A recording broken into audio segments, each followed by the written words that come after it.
Hello and good morning. This is Deep Dives with New Perspectives. I'm Michael Bartlett. And I'm Mary Lynn LeBlanc.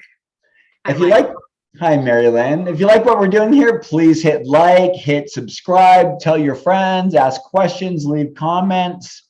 Um, I don't know about you, Mary Lynn, but it just seems to me like every time I go out there and I'm around people or whatever, I just feel like this amazing level of like a boiling pot, like frustration.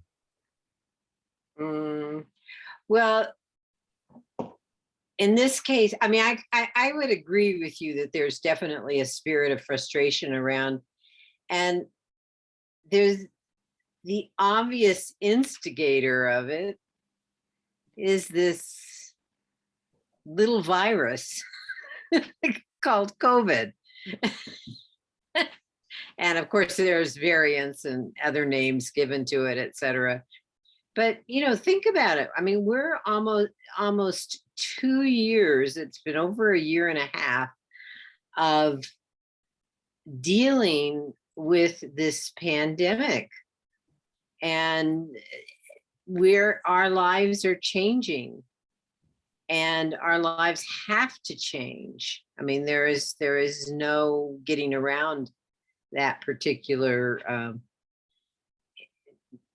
dealing. But it's interesting that you bring this topic up, Michael, during a time when uh, the sun is in Virgo and Mercury has, just left a few days ago, Virgo, and gone into Libra, but Mars also is in Virgo.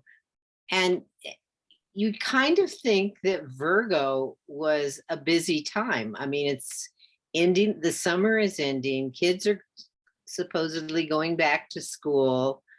Um, Work gets emphasized. I mean, in the olden days, it was the harvest time. Get out there and pick those fruits, get those vegetables, ready for market or ready to be stored for the winter. I mean, these were things that were kind of ingrained in the psyche of humanity. And even though today we have our markets, one of the things that's been apparent to us during this pandemic is that the markets aren't quite the same as they used to be. So there again is another, it's not a huge shift, but these things, we're creatures of habit. It's so funny as you say that. I'm just like thinking the different things. One, Pluto in Capricorn, that is just a transformation of the marketplace, right? And then I was also thinking of the changing of the ages. You talked about you've talked about the Sabian symbols. For the first degree of Pisces and the last degree of Aquarius, and these things have to do with this very much a change. And I think, we want to do these same things. And then also, we've all been kind of frustrated. I think of the energy of frustration as being you're trying to go forward on a road and you're either in traffic or you're detoured off on these really bumpy roads that where you thought you were going to be able to go freeway speeds of 75, 80 miles an hour and you're only able to go 15. It's these things that require. So it's like I think of retrograde planets, which coincidentally all the outer planets are going to be, if they aren't already in retrograde motion. I think the last one to go is Neptune, or is Neptune already gone in? It's already retrograde. Yeah. So I Yeah. mean, we've got all this energy of like, where we have to approach things in a very different way than usual. But where, people talk about this thing of like, where life shuts a door, it opens a window or gives you another door or something like that. I think that's where we have to kind of focus on, a sense of like, how do we take that frustrated energy and rather than project it onto other people, which we're seeing with road rage and domestic violence and, some of the other things that are going on in the world, of course, but bringing into a place of like, oh, what can I do with this energy so that it flows? Frustration is like an aspect of depression. I think it eventually, like, if you get frustrated long enough and you just hold it in, I think you just become depressed because it's like it's not allowing for a natural flow of energy. Well, it's interesting in your putting together all these things. You mentioned something that that we talked about, and that has to do with the astrological ages. And for some reason, I took a deeper look at that on my show last week on Moonwise, and looked at the precession of the equinoxes. And in looking at that, the astrological age of Pisces is still being emphasized at the spring equinox. That's what the precession has to do with. What constellation of stars are in the backdrop as the sun moves in to the spring point, which is when the sun is aligned with our equator. We consider going north, we consider that to be the spring equinox. Now, in tropical astrology, we've just stayed with that and given every sign, 30 degrees. Whereas in sidereal astrology, it's like, when the sun is aligned with that equator, what backdrop, what constellation in the natural zodiac, the 12 signs, is aligned, and where, at what degree is it? And right now it's around 4 degrees of Pisces. And so I was flipping through the degrees, and some of the things that you were just saying, it's the 4th degree has to do with heavy car traffic on a narrow isthmus linking 2 seashore resorts, which is describing, it's a metaphor for what you were just describing in terms of, we're trying to get somewhere, we're trying to do something, and it's so hard. It's like we're having the avenue to it is so small, and we can't quite get through that opening yet. And yet all around is this amazing open space. And why can't we take advantage of it? Why are we stuck in this little narrowing, right? It's like, why do I have to? I think that's what the soul feels within our body sometimes, like, why do I have to be so small? I don't want to be this small anymore. I think that's why some people are relieved when they get to die. It's like, oh, finally get that, pop out. Sorry, I stated from an old soul perspective. Not everyone would agree with me, and that's perfectly okay. You did say die, right? Yes, I did say DIE, as in letting go of the body. No, I totally am with you on that, because of course it has to do with your beliefs about what's next. Thank you. Yeah. If you don't think there's anything, well, yeah, then you want to hang on to this, but Your life. Like, why am I hanging on to this? This is not comfortable. Haven't I learned enough? Haven't I done enough? Boy, already. But even that's a frustration point. Right. But the thing is, that's what I think frustration, I liken it also to like a boiling pot, with the lid on. Is it going to boil at a simmering point where it just kind of doesn't, you hear this, and you're just kind of this irritating sound? Or is it going to all of a sudden boil so much that the lid just completely pops off? Like those of us remember the old fashioned pressure cookers, right? Like many people who, like, their parents were like, moms were like, don't ever have one in your house. They explode on you and all that because they didn't know how to handle it properly. And again, all these metaphors for how do we handle these frustrations? What do we do with them? Those of us with fixed signs have really been in it this year, right? The eclipses, some of the last full moons, Aquarius. The eclipses have been mutable lately. And now mutable is getting really activated. Yeah, and here's my Mars return. I simultaneously feel a great peace and relaxed, and also just so full of energy. But then I'm in a balsamic phase with my Mars right now by transit. Well, I feel like a lot of this, the energy that we are going through right now, that's bringing up heavy duty frustration for many people, is mutable energy. And maybe you're onto something where when we have too much fixity, which is my case, it's sort of like, oh, I want things to be the way they were. I mean, it's like, what are you saying? I have to shift. And for people that are cardinal, they are antsy to get to the next thing. I mean, what you mean I have to wait? You mean there's another variant? What? Right. And then the mutables are going like, wow, I've always wanted to learn how to play guitar and learn Chinese and make pickled sourdough pumpernickel loaves. I don't know, it's like these, it's really funny, kind of like the different approaches. And one thing, it's nice, like when you talk about the progression of the equinox, I'm just thinking about progressions and transits anyway, which are those, it's how life unfolds for each of us in progressions, how our life basically progresses individually. And by transit, how the planets at where they are in their position in the sky now reflect back to our chart, different aspects of ourselves, so that, we get to live and get to have an experience of what it's like to be different parts of life. When you think about it, thank goodness the moon by progression every 28 years does a full loop around the whole zodiac. So emotionally, we get to understand what it's like to be from Aries to Pisces and every single sign in between. Every 2.5 months over those 28 years.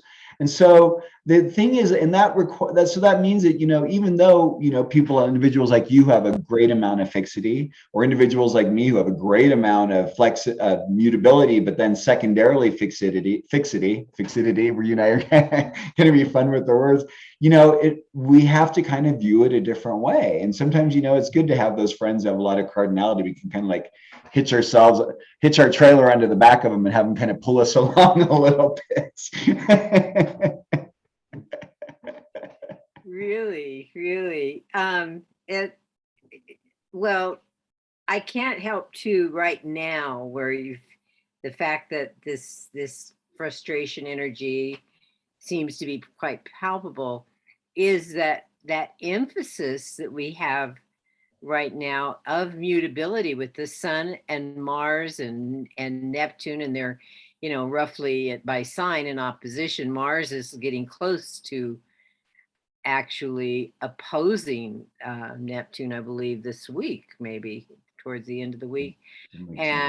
And then the nodes, the moon's nodes are in mutable signs as well.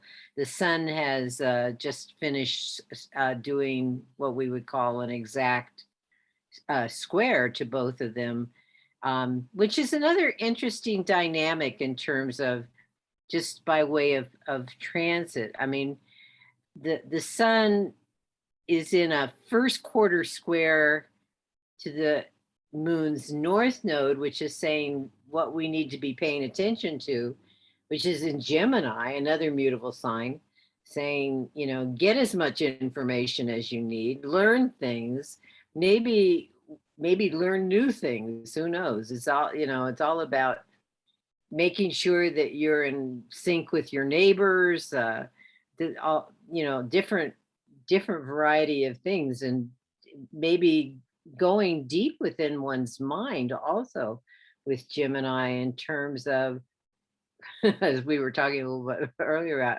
haven't we had enough of this? What is our life all about? What are we doing here? Why is this happening in my lifetime? I mean, it's happened in other people's lifetimes. Why is it happening in my lifetime this go round with this kind of pandemic stuff? And yet the sun is also going to come into a what's called a last quarter square to the south node, which is in Sagittarius, which really is saying that our perspective needs to be changed. And some people, when they look at the nodes and planets and square to it, are saying there's something in this dynamic that we need to revisit or deal with on a soul level that we haven't dealt with in a complete sort of way in the past. And that takes me to people that are into, like Atlantis and Lemuria and other kinds of existences, or the Pleiades or whatever. It's sort of like, you know, the destruction, this is mythology, but it could be actuality. I mean, there's no proof that it isn't, that it didn't occur, Right. but that, you know, Atlantis went through this highly developed period in which people were advancing things that really weren't good for the planet, weren't good for the people. And, you know, is this where many of us are from, that kind of in terms of past lives, soul existence at some rare time, that we have an opportunity to do it differently. I mean, those are the possibilities. If you really chunk up to a mythological level and think of our lives as all kinds of possibilities, not just limited to this present incarnation. And I love that you say that, because I think there's so much about the mutability that is about connecting. When you think about two of the signs alone, just Gemini and Virgo are both being ruled by Mercury, whereas the other two signs, Pisces and Sagittarius, are ruled by Jupiter. So, I mean, so, you know, this has to do something with gaining perspective, gaining a different understanding, asking questions, seeing what the truth is. I mean, I think it's funny, like I've been really kind of enjoying a lot of the social media memes about what's going on. And, you know, like, it's like all of a sudden, like I heard this thing about ivermectin. I'm like, what are people talking about ivermectin? You know, we grew up with horses, you know, that was deworming medicine. What does it have to do with a virus? You know, worms are not a virus. And I'm thinking, like, and I saw a great meme today. It's like, it's very interesting, these individuals who are willing to put anything but the vaccine into their system. And the other thing is that this small group of individuals are asking for freedom at the expense of everyone else's freedom. And so that, you know, we're now finding that we're now dealing with a variant, and now there's yet another variant. Of course, it's going to come through, and because it's been strengthened because of all this, I'm sorry, I'm just going to say it, stupidity around people just doing what we need to do in order. Sometimes we have to do things for the collective, you know, and this is the understanding with the Aquarian thing. And, you know, you talked about, holding on to the past. That's the Saturn Uranus dilemma within the Aquarius. And, you know, the authoritarian power versus, you know, one's individual rights. I mean, these are all the dynamics that are playing out, the 99% versus the 1%, you know. And so how do we find this way of relating in it where it's the truth? And I think that if there's anything that what I'm seeing with it, with all those outer planets going into a retrograde, with the pandemic going into it again, forcing us into this element of going inward once again, is that we have to find what our real truth is, work with that, and bring that out in a way that nurtures ourselves and doesn't take away from anyone else. You know, I've been seeing a lot of clients lately who have these very pronounced creative aspects being activated in their lives, and I'm encouraging them, you know, start a YouTube channel. You know, it doesn't cost you anything except for your time and your energy. Start getting your word out there, and who knows, you know, you might be striking a chord with other individuals, you know. So it's like taking that frustration, you know, the old adage is, you know, if life is giving you lemonades, make some lemons. I'm learning in the way with my Mars and my midheaven, even though it's a progressed retrograde, because I always feel like I'm in a Ferrari with a brake. You know, wherever I pull out onto a road, there's miles of freedom, and then someone's going to pull out right in front of me. They're going to run the stop sign to get right on the road in front of me, and then drive under the speed limit. It's a real classic thing here in Santa Fe for some weird reason. And you know, it's kind of a joke with me and the universe. And it's like, you know, there's all that freedom around, you know, it gets back to what you said about having that isthmus around. Like, there's all that freedom. It's like, and then I'll pass them and they'll get upset. They'll honk at me. I'm like, do you really want to have me up your butt the whole time you're driving?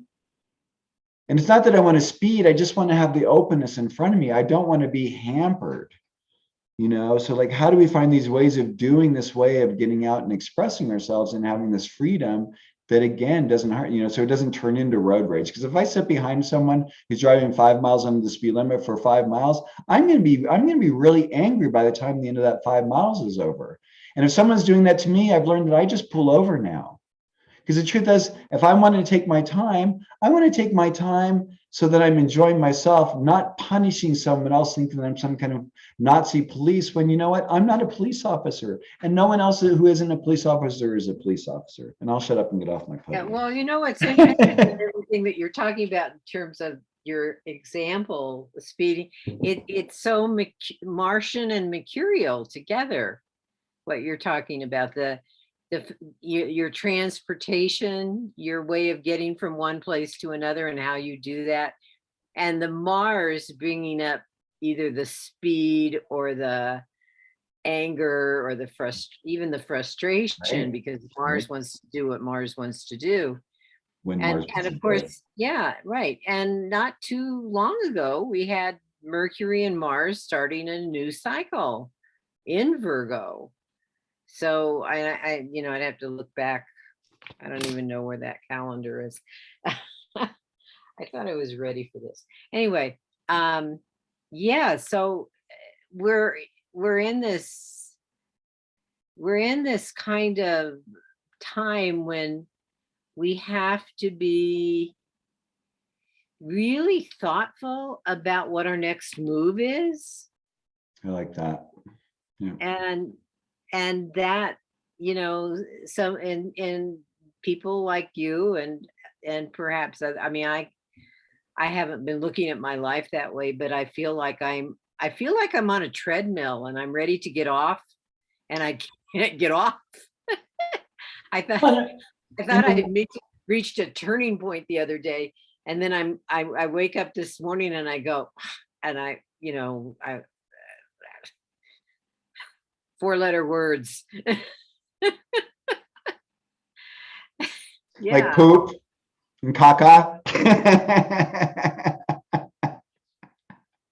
No, What I love is, I mean, I have, it's a different example, but I have that same sense of frustration of not reaching a destination the way I want to reach it.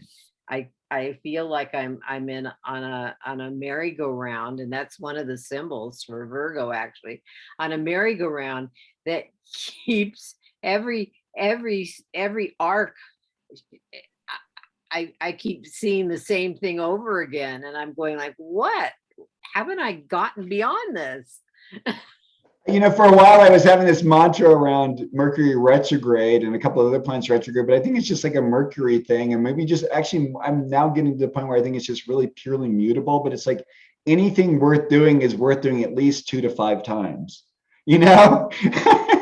That might be the lesson in these times. Because it's like, to me, I'm like, I've learned, I used to get so upset because I'm so driven sometimes of wanting to get things done. But sometimes the truth is, like, have you ever done that thing where you've written this article and you're like, oh my God, that was so fabulous. And then you do something and you come back and you accidentally hit the delete button or something and the whole article's gone.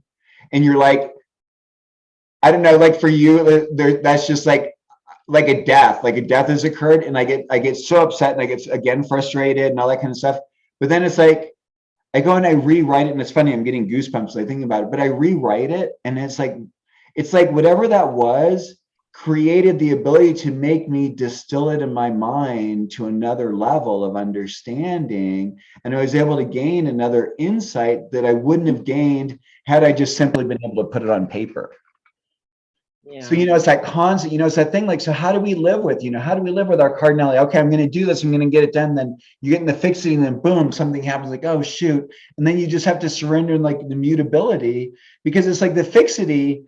I know, like I think of the ancient Zen saying is like, being the reed that bends in the wind, right? That's mutability. It's not, because if we flex, if we get hard and the wind comes, it's just going to get destroyed. Like what we saw with, like when we think about Louisiana with, the Ida storm that just hit, they put up these big power antennas like, oh, these will withstand. No, because there's, inflexibility. You and I are from California. You don't build brick homes in California. You build wooden homes, because wooden, there's wood has this flex, or you do steel that has like a tensile strength that can handle the movement. But brick, that's just going to disintegrate. That's what happened in 1909 in San Francisco. They realized like, hey, this is not the way to build in a turbulent climate, an immutable climate, right? So how do we find our sea legs in a sense? You know, and I think, and that's funny, like then I think right now, Neptune, then, yeah. it's Capricorn, you know, in a way, you know, and that Pluto in Capricorn is asking us, you know, how do we walk through the changes in a way that allows us to see opportunity and chance rather than doom and gloom about non-sustainable ways of being, regardless of whether it's personal, social, collective, country, environmental, whatever it is. We're being shown in so many ways the ways in which our lives are unsustainable, and we need to make changes. Yeah, yeah. Yes, except it's interesting in the news the other day, there was a man, I'm not sure if it was Louisiana or somewhere else, but you know, the hurricane had gone through and everything was in rubbles. And he said, you know, but it'll be back. It'll be back. We'll rebuild. And I've always wondered about people in that Hurricane Alley who stay and why they stay. I mean, People in floodplains, or, you know, I mean, for me, like, it's funny, I'd always have people, I don't know about you, but whenever I travel, people say, oh my God, how can you handle California? And it'd be, and especially when I meet people from the South or the Midwest, you know, somewhere where there's hurricane or got tornado earthquakes. season. And I'd be like, we don't have an earthquake season. We just never know when the hell it's going to hit. And for the most part, the ones that we've experienced, you know, there's damage, but it's really localized damage. Right. You know, there might be a few cracks in your wall that weren't there before, but it's not, you know, it's not like major. Whereas these just seem, but maybe you have to. This is a mercurial mutable thing too. The news, which is like Gemini Sagittarius energy. Yeah, I have to remind myself to ask the question what, you know, what they're showing, because of living in earthquake California, they often will show the same area and exaggerate it over, and not that it wasn't horrendous, but you leave with this impression that the whole area has been devastated like that. And in the case of California, when they've covered earthquakes, that isn't true. Well, I was in Santa Cruz in 1989, and what I found to be very interesting about it was that how much attention San Francisco and Oakland got, which for good reason. I mean, the Bay Bridge collapsed, one level collapsed, and the Great Centipede, which is what I called it over there in the East Bay, the centipede thing, which, to be honest, as a kid, always freaked me out. I could never wait to get out from. I never liked that whole thing. So when it collapsed, like it made sense to me. But having I used to take that to work every day, and I'm sorry. Yeah. And so when I was in Santa Cruz, I mean, we lost significant landmarks and so many individuals, and Watsonville was devastated. And that, I mean, we only had one. There used to be 4 ways. There's usually 4 or 5 ways to get in and out of Santa Cruz, and there was actually one way through Highway 9 through the whole time. A landslide happened over 17. The bridges collapsed on Highway 1. I mean, it was just this amazing thing where we were boxed in. And I just never forget waiting to get into the grocery store to get some supplies. And there were helicopters flying overhead, and it was like a news channel. And I said, and it was funny, I felt so scorpionic in the moment, but it felt so violating. I mean, in a way, you see this need for being able to share the information of what the devastation is so other people see what's going on, but it's also devastatingly invasive for those of us who are experiencing these kind of things. And so I said, all right, everyone, on the count of 3, and I didn't even say what to do, but all of us just raised our fingers and gave him the bird, you know, because it was just like, you know, leave us alone. You know, this is a vulnerable moment for us. You know, they were, you know, literally letting us stand at the front of the grocery store and ask for a few items that we could get because everything was rationed at the time. But still, and thank you for not minimizing the devastation as much as I did. There were so many ways around the problem areas. Yeah. There Yeah, was we at so least had a way out. Yeah, right. it didn't cripple or paralyze activity. Yeah, And not like what, not, and so yeah. and so I have to ask the question, I think it's more paralyzing in the South with these hurricanes, but that's my impression. I could be, I'm trying to answer the question of why do people stay in this environment? I mean, I think of it as habituation, right? You get used to it. It's like, why do people stay in the traffic in their commutes each day? I think you just go like, this is what I have to do. This is my lot in life. But I mean, you're seeing more and more people deciding, hey, I need to do something different. And now with climate change, I mean, this is just change. I mean, the wildfires are going, I mean, they're evacuating Tahoe. Yeah, we're seeing such an influx of people from the West Coast here in New Mexico. And Our water, I don't know how our water is going to handle it. I mean, we've had a fortunately wet summer, but yeah, no, water is the number one issue for us. And yeah, definitely. cheers. Anything else you want to add? Frustration wise, nothing's popping in my head right at the moment. I'm looking at the chart for today. I have to say, I like each week. I mean, I don't know if we've said it very clearly, but you had to make a major move. And what I've liked is seeing your background go from minimal chaos to gradual cohesion, beauty, and presence. And so, even if you're not feeling like you're making headway, I have to say that I see you making great headway. So, congratulations. And probably feels like you're being at a snail's pace, but the wonderful thing is you get to do it at whatever pace you need to, and you're getting to do that, right?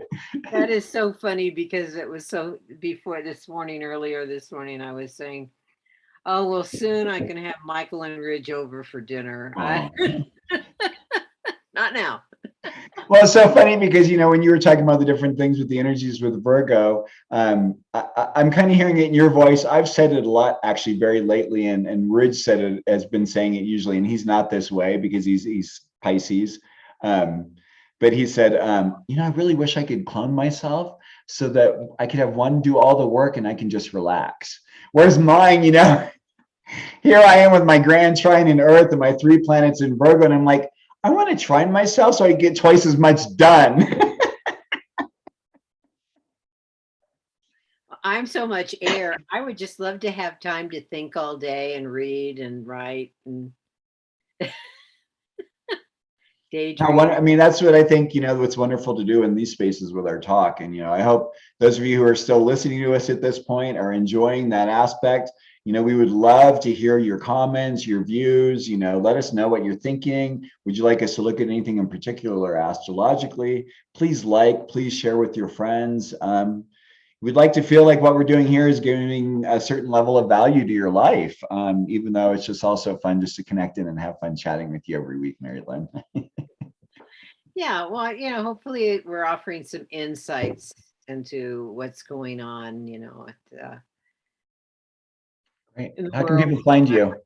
Right. Oh, they can find me online at moonwiseastrology.com or at ksfr.org under the podcast. You can find Moonwise and podcasts of Moonwise. And all my connection information is on my website. So, Mary Lynn LeBlanc at gmail.com is one of them. There's a phone number. And are you doing readings? I have started up again. Yes. Okay.